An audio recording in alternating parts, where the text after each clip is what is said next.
लो दिखा दो सब।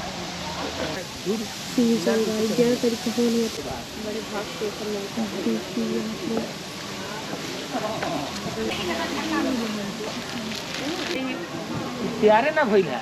हाँ ई जगसाला तैयार होइत लोग नु। ई जगसाला अभी कोई मंजिला जाई तू पर ही माने अथी के चलते ना भइल है। ई जगसाला होइत की तरह से बहुत फरका से लोग। भाई वो जो था ना वो सिर्फ हवन कुंड था और यहाँ पे स्वामी जी का प्रवचन हो रहा था और ये रहा।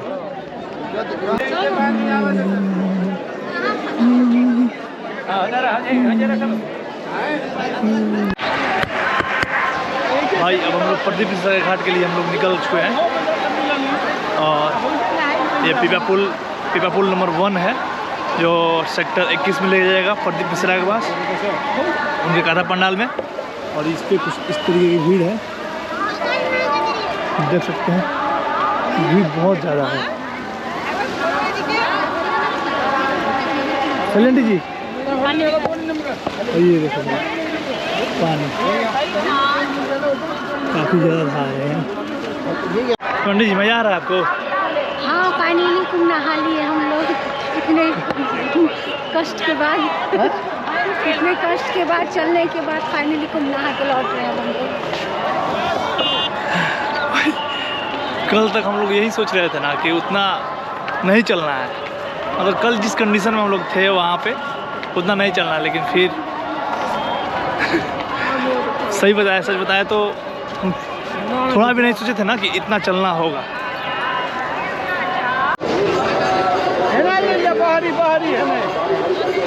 प्रदीप मिश्रा के पंडाल के लिए बाबा है ना, चला प्रदीप मिश्रा के पंडाल के लिए भाई भीड़ है। ये जितने भीड़ आपको दिख रही है ना सब प्रदीप मिश्रा जी के लिए। सेक्टर 21 प्रदीप मिश्रा की कथा हो रही है सेक्टर 21 में।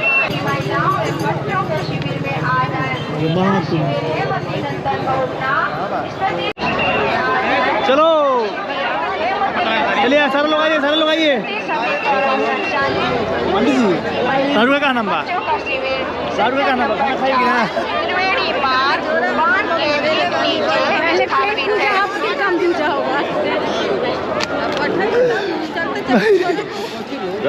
भाई मास्टर अंकल बोल रहे हैं ना कि खाना खा लो ना तो अरुआ जाए। ये खाना खाना तो खराब हो जाएगा, पता है क्योंकि उनको ये झोला टांग के लेकर चलना पड़ रहा है। अभी तक 3-4 बार बोल चुके होंगे।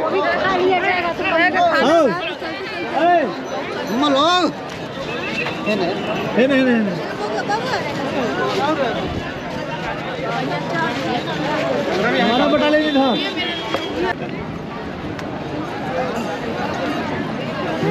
पैसा देगा पैसा। हाँ लिखा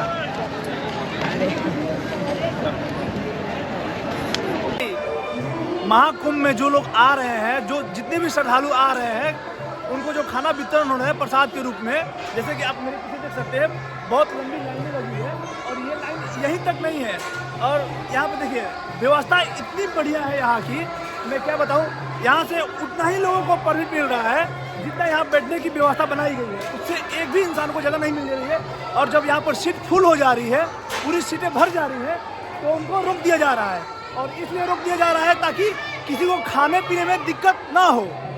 और मैं आपको दिखाता हूँ, जैसे कि देखो अभी कुछ देर पहले मैंने आपको दिखाया कि वहाँ से लाइनें बंद हो चुकी थी और लाइनें बंद होने के कारण यही थी कि सीट पूरी फुल हो चुकी थी। अब जब सीट फुल हो जाएगी तो फिर लोग आएंगे तो दिक्कत होगा और दिक्कत का सामना ना करना पड़े, इसलिए यहाँ का व्यवस्था ऐसा बनाया गया है कि किसी को थोड़ा भी दिक्कत ना हो। और आइए मैं दिखाता हूँ अपने साथ, मेरे साथ यहाँ इस संस्था के एक भैया है, मैं उनसे कुछ बातें करता हूँ और बताता हूँ ये व्यवस्था पूरी बनी बनाई व्यवस्था किसकी है और किस गुरुदेव की कृपा से ये भोजनालय चल रहा है। आइए भैया का नाम आदित्य गुप्ता है और ये दिल्ली से आए हुए हैं। भैया ये जो व्यवस्था बनाई गई है ये किन के इस पे बनाई गई है?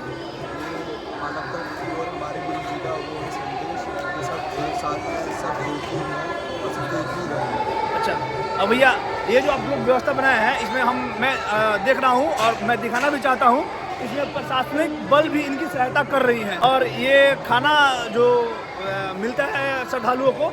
इसकी कोई कॉस्ट भी लगती है, पैसा भी लगती है?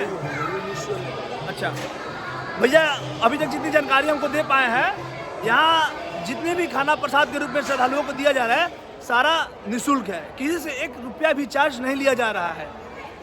और एक बात बता दूं, और यहाँ की व्यवस्था उस तरीके से बनाई गई है जैसे कि आप देखिए मेरे पीछे लाइन लगी है, पूरी की पूरी लाइन लगी है, और यहाँ पे दो लोग खड़े हैं, इसके लिए खड़े हैं कि ताकि जितनी यहाँ संख्या है आदमी के बैठने के लिए उतना ही आदमी आ पाए, उससे ज़्यादा एक भी ना आ पाए। भाई हमारे पीछे जितने भी लाइन है ये पूरी की पूरी लाइन है अभी, और देखिए यहाँ रोक दिया गया। यहाँ देखिए मैं कब से बता रहा था, इसी बात को बता रहा था कि यहाँ पे जब भी वहाँ अंदर संख्या भर जा रही है तो यहाँ रुक लगा दिया जा रहा है। और रुक लगाने का सबसे बड़ी कारण यही है कि अंदर उतना ही आदमी को भेजा जा रहा है, उतना ही श्रद्धालुओं को भेजा जा रहा है जितना को बैठने की, खाने की, मतलब कि एक अच्छा व्यवस्था बनाए। जो लोग स्नान करने के लिए आ रहे हैं उनको संत बलजीत सिंह जी की तरफ से निःशुल्क भोजन दिया जा रहा है। और ये भोजन 24/7 नहीं भैया, 24/7 मतलब कि हमेशा ये भोजन चालू रहा है। और आपको मैं दिखा दूं, बड़े बड़े टपों में चावल बन रही है, और जैसे कि देख रहे हो इतने बड़े बड़े टपों में चावल दाल परोसा जा रहा है, और श्रद्धालुओं को निम्न तरीके से खाने खिलाने का अवसर दिया जा रहा है। आइए अब आपको बाहर दिखाते हैं, बाहर का सिस्टम क्या है। मेरे साथ एक गार्ड अंकल खड़े हैं, और बहुत सारे लोगों को ये लगता होगा ना कि ये अंकल जी पैसों के, इनको पैसा दिया जाता होगा, इनकी मंथली होगी, इनको कुछ अर्निंग होता होगा। ऐसा कुछ नहीं है। ये गुरु जी जो है संत बलजीत सिंह जी महाराज के सेवक हैं, और ये कोई पैसा कोई चार्ज इनको मतलब कुछ नहीं मिलता है, ये अपने मन से। नहीं अंकल जी? हाँ, हम तो आपकी जनसेवा में ही हैं। ये मतलब हमारे सेवा के लिए गुरु जी के संस्था से जुड़े हुए हैं। सतुआ बाबा का आगे है भैया, आगे चले जाओ। भाई एक इन्फॉर्मेशन आपको देनी थी। ये जो संत बलजीत सिंह जी महाराज जी हैं, इनके यहाँ कोई दान पेटी नहीं है, और मतलब कि एक भी दान पेटी नहीं है जिसमें आप 1-2 रुपया आपके शक्ति समर्थ अनुसार आप जितना उसमें चाहो डाल सकते हो। ऐसा कोई यहाँ व्यवस्था नहीं है। ये संत बलजीत सिंह जी महाराज जी के तरफ से ये निःशुल्क भोजन वितरण किया जा रहा है, जो कि प्रसाद के रूप में है, ऐसा इन्होंने मेरे को बताया है। तो अगर अंकल जी, अगर यहाँ कोई अपने स्वेच्छानुसार कोई कुछ मतलब दान करना चाहे, सेवा करना चाहे तो नहीं, सेवा के लिए कोई ऑफर नहीं है। कोई ऑफर नहीं है? आप तो आपकी सेवा में ही है सर। अच्छा, यही सेवा है। मतलब कि बाहरी कोई भी पर्सन अंदर कोई कार्य नहीं कर सकता है।